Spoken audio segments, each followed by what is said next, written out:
But for anyone that maybe missed it at the start of the show, should we maybe recap Sure. some of the news? Yeah, breaking news this afternoon.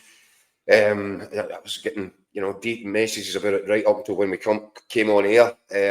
But something is not entirely correct with the Kevin Muscat deal. It's certainly not in the place where it seemed to be last Thursday night after Kevin Muscat had spoken with Andrew Kavanagh and Vice Chairman Parag Marath. Very positive conversation. It felt like everybody in that room was aligned, and that that was it. The manager had been found, identified, and it was then just a case of tying the whole thing down contractually.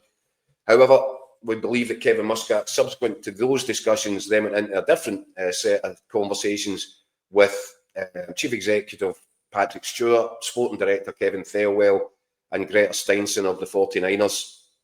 And whatever was said over the course of those meetings has effectively thrown up a stumbling block.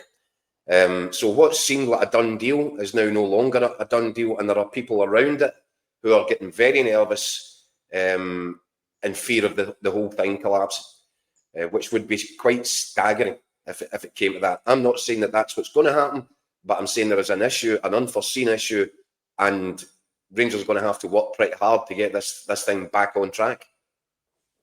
And we've got plenty of comments coming in. Let me get your take on these, Keith. Rangers is okay says, I'm telling you the damage that Kevin Thelwell has done in a short time at the club needs a Netflix documentary. From appointing his boy to that Chermiti deal, the whole thing stinks. He needs chased right now along with Patrick Stewart. Get them out of our club now.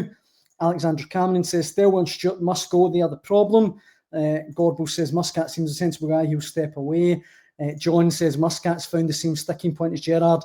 Thelwell. So, I mean, there seems to be... Can't agree with any of that. And look, do you know what? We can't say that I've not been raising this issue for a number of weeks, dating way back. Kevin Thelwell is, and I've said previously, he's not part of the solution, he is part of the problem.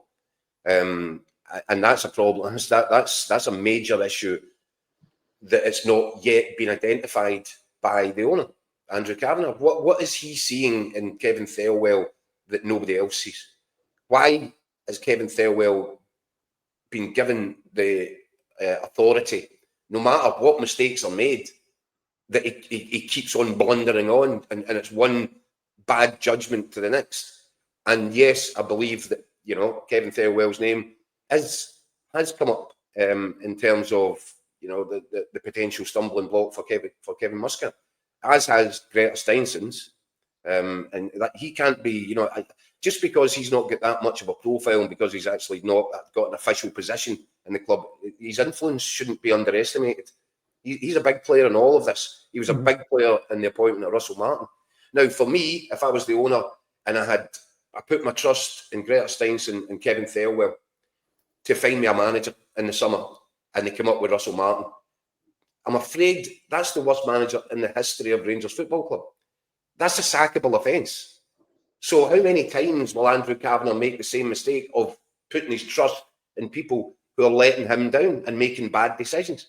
And yes, I think this is, Rangers fans are quite right to be absolutely dismayed by it, because it's a huge problem. And yes, appointing his son, 26-year-old, in charge of head of recruitment, it's staggering. It's almost